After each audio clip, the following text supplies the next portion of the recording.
inizio qualche anno fa.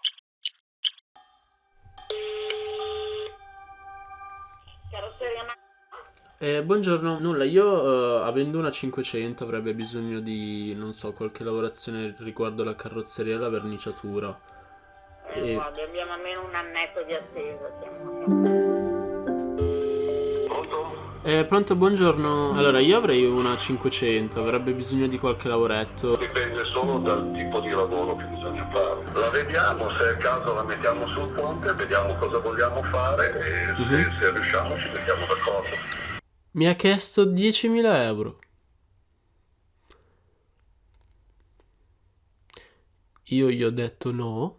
Un bel gran rip, devo dire. Questa esperienza inizia già malissimo. Queste prime ricerche, appuntamenti da meccanici, carrozzieri che mi facevano su due piedi un preventivo, mi buttarono subito molto giù perché diverse persone mi chiesero veramente tantissimi soldi e più o meno siamo lì sui 10.000 euro. Non mi immaginavo che un restauro parziale potesse costare così tanto, io ero nell'ordine dei 2-3 mila euro, immaginatevi quale trauma. Io non me lo potevo permettere, dovevo trovare assolutamente un modo per pagare di meno. Ma facciamo un riassuntino. Sono diventato grande, ho trovato un lavoro per spendere tutto nella mia macchina dei sogni che sognavo fin da quando ero bambino, una 500F del 1965 targata Bari. È una 500F, quindi il modello che produssero più tra tutte. Sfatiamo questo mito che tutte le auto d'epoca siano rarissime, che valgano tantissimo. Non è vero, vale assolutamente quanto un'utilitaria normale di oggi, però ha stile, cioè oggettivamente tra tutte le auto in mercato ha ancora stile. E in più questa è anche molto più bella di tutte le altre perché me la sono costruita da sola. E questo fa tanto, ragazzi, fa tanto.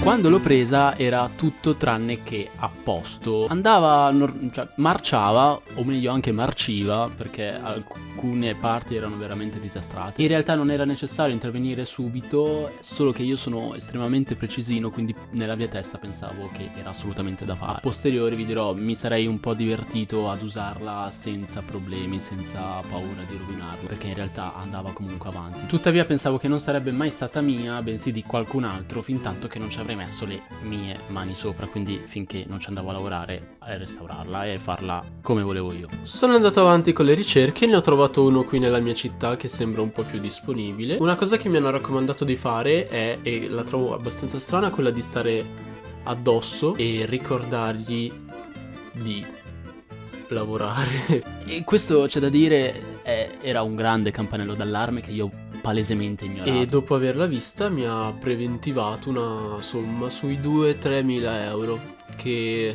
è un po' più abbordabile, quindi gliel'ho lasciata. Staremo pensando la stessa cosa, un po' strana tutta questa differenza di prezzo rispetto il carrozziere precedente, no?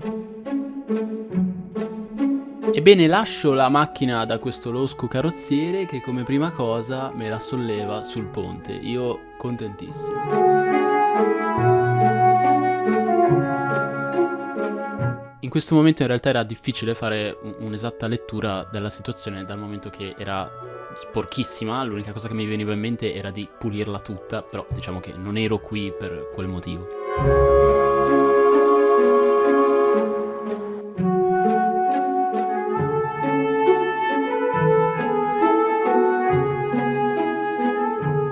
Una volta spogliata del tutto riesco finalmente a rendermi conto quanto la macchina era stata mangiata dal tempo. Le parti più compromesse erano sicuramente il pianale e le parti sotto la portiera, che sono le lamiere che più vengono esposte alle intemperie. Tra l'altro consiglio, quando ne acquistate una, controllate subito quelle parti. Passano i mesi, andavo costantemente in carrozzeria per seguire i lavori e controllare che tutto fosse fatto negli step concordati, solo che i lavori effettivamente venivano fatti con la stessa frequenza delle ere glaciali praticamente. Principalmente i lavori da fare erano la sostituzione del pianale, le lamiere sotto le portiere, saldare il vano batteria che non esisteva, sostituire la calandra, ovvero il musetto, la parte anteriore, perché non era la sua. Lo si capisce dal foro dello stemma, che nel caso di una L è più piccolo, nel caso di una F è più grande. In realtà è una differenza minima, c'è chi non avrebbe fatto veramente niente, anche perché lo stemma della F copre il buco, sia quello grande che quello piccolo, quindi io nel mio caso non avrei avuto assolutamente il bisogno. Ho cercato di fare un restauro il più corretto possibile. Ma perché sta cosa capitava spesso in passato, che per far assomigliare la propria macchina ad una versione di se stessa più lussureggiante, ovvero in questo caso al 500L, la gente cambiasse alcuni dettagli per farla assomigliare a un modello un po' più prestigioso, oppure semplicemente per noncuranza durante i lavori. Però è anche vero che dal 68 iniziarono a uniformare le lamiere, quindi le L e le F montavano in questo caso la stessa calandra. Però la mia è del 65, quindi in teoria è semplicemente sbagliata. Mettiamo le cose a bilancio, non è che ci fossero tutte ste grandi motivazioni per cambiarla.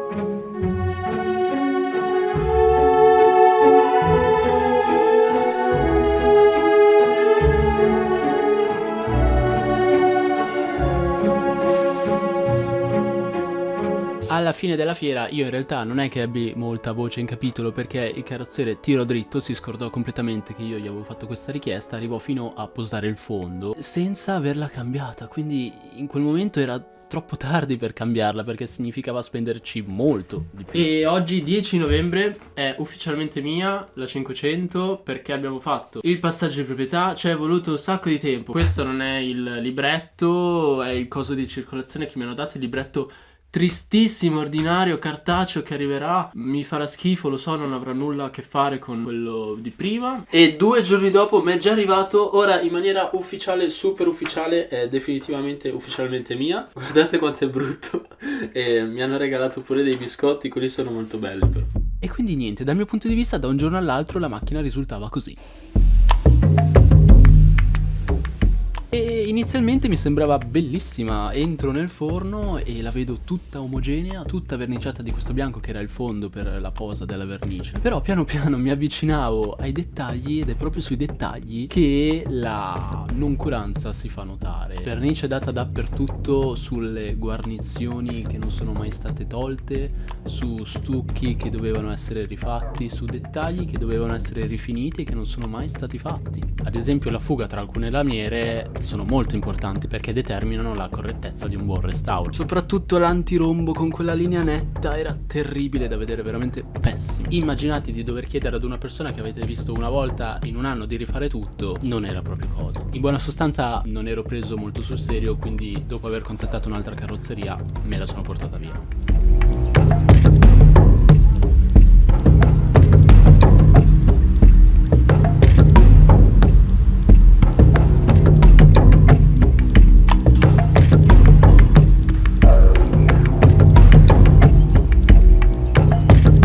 Quindi questo carrozziere doveva riprendere il lavoro che non era stato fatto dal carrozziere precedente. Quindi riprendere gli stucchi fatti, tra cui anche le portiere, sistemare i sottoporta, che prevede 8 fori per i supporti delle lame sottoporta, che sono delle modanature di decorazione. Me ne fece 6 alla posizione sbagliata. Sistemare tutti quegli stucchi e guarnizioni che non erano stati tolti. Dio mio, la vernice sulla vecchia colla non rimossa.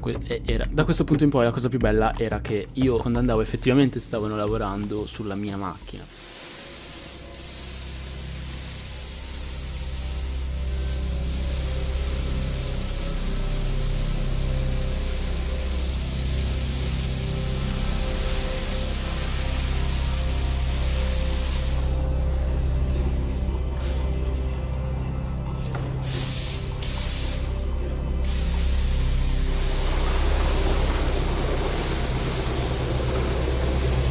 Si riconosce quando trovi dei bravi artigiani, perché vieni preso sul serio, effettivamente vedi dei progressi ogni volta e se hai questa faccia soprattutto ti fa piacere se non sei trattato come un bambino. Sì, lo so, dico cose scontate, ma ero stato abituato veramente male.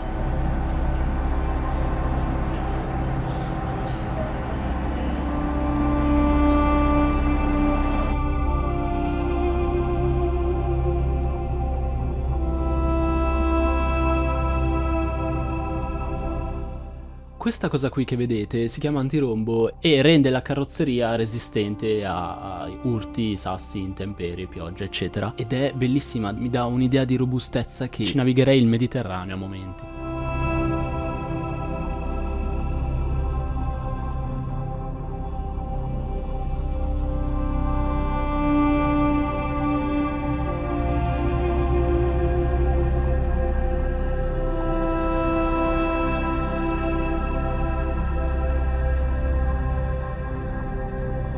Bene, concludo qui il video. Vi anticipo che il prossimo video inizierà con un altro disastro, però ne vedremo anche delle belle e soprattutto scopriremo di che colore l'ho fatta, e su questo apriremo una grande parentesi che secondo me è molto interessante. Anzi, concludo con questa cosa qua. So perfettamente che può essere utilissimo da alcuni di voi sapere i costi di tutte le lavorazioni, tutti i materiali usati. Sto organizzando una tabella Excel che alla fine della serie pubblicherò, quindi se qualcuno avrà bisogno lì c'è tutto quello che ho speso, registrato mese dopo mese, sia per i lavori d'artigianato che per i pezzi di ricambio. E altra cosa molto importante, sul mio profilo Instagram trovate una marea, centinaia di storie di tutti quelli che sono stati progressi fatti, quindi potreste spoilerarvi tutto, a voi la scelta, e anche i singoli restauri di tutti i pezzi che personalmente ho restaurato, che sono veramente tantissimi. Sono sicuro che per molti di voi saranno veramente utili, dallo specchietto retrovisore all'imbottitura dei sedili al suono degli interruttori. Andate a dargli un occhio, avrei voluto averli io a disposizione quando ho intrapreso questa cosa.